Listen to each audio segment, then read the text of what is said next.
Assalamualaikum warahmatullahi wabarakatuh. Nama saya Cirdy Handayani dari kelas R4E.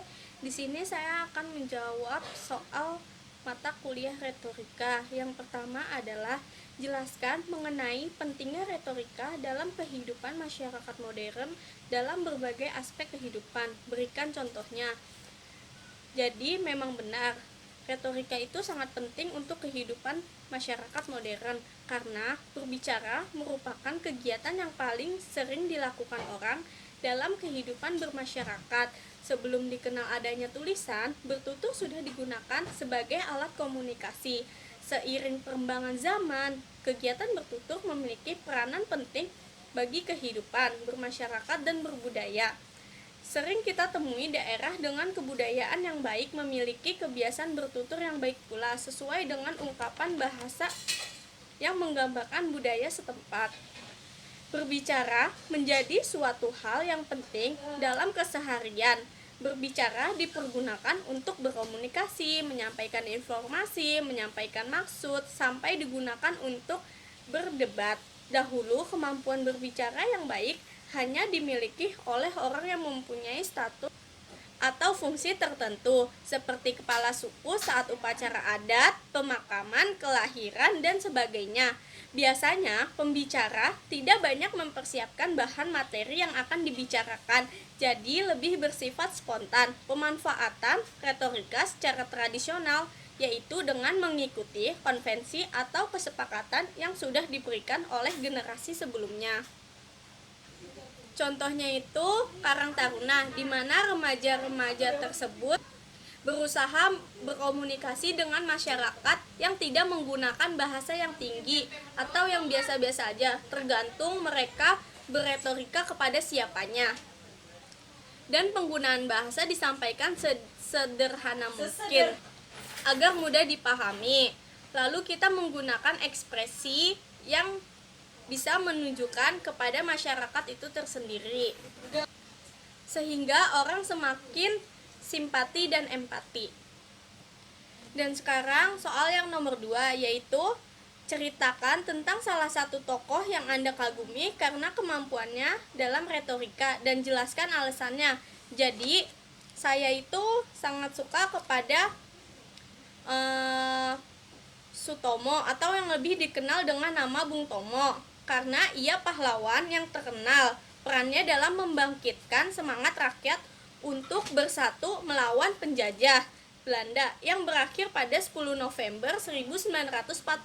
Sebagai mengenang jasanya, maka bertepatan hari itu rakyat sebagai Hari Pahlawan, karena pidato Bung Tomo telah membuatnya menjadi salah satu pahlawan pertempuran Surabaya yang paling dicintai masyarakat. 7 keberhasilan Bung Tomo dalam mempersuasi massa untuk berani melawan Inggris dikarenakan kemampuan retorika persuasifnya yang mampu menangkap aspirasi dan semangat massa, khususnya pemuda, kelompok Islam, kalangan bawah, dan jago kampung. Pidato yang dilakukan Bung Tomo tersebut juga dimasukkan ke dalam kategori dakwah. Bung Tomo melakukan hal tersebut sebagai bentuk usaha mengajak warga Surabaya mempertahankan kemerdekaan.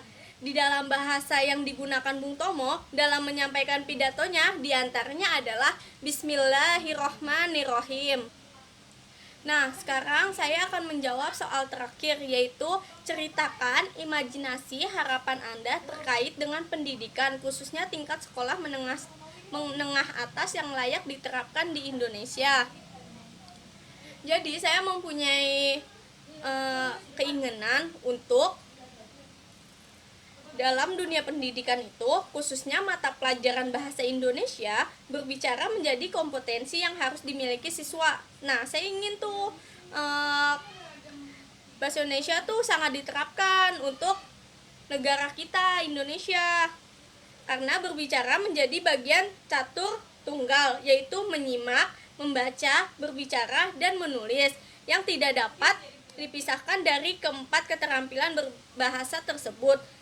Bila satu saja dari keempat keterampilan itu tidak ada, maka dapat dipastikan orang tersebut akan mengalami kesulitan dalam berkomunikasi dengan orang lain.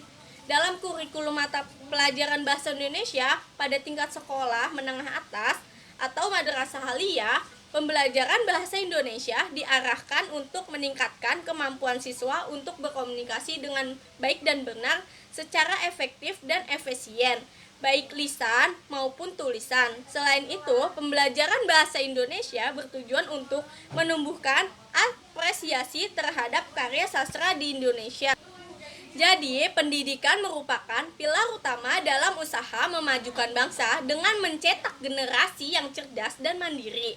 Pendidikan menjadi sarana dalam mewujudkan cita-cita bangsa, yaitu mencerdaskan bangsa. Bangsa yang besar adalah bangsa yang menghargai pendidikan, bangsa yang peduli dengan pendidikan, dan bangsa yang mengedepankan pendidikan. Sebuah negara akan terpuruk bila pendidikan yang diselenggarakan negara tersebut kurang atau tidak baik. Jadi itu keinginan saya untuk mengubah pendidikan yang lebih baik lagi. Terima kasih. Sekian dari saya. Wassalamualaikum warahmatullahi wabarakatuh.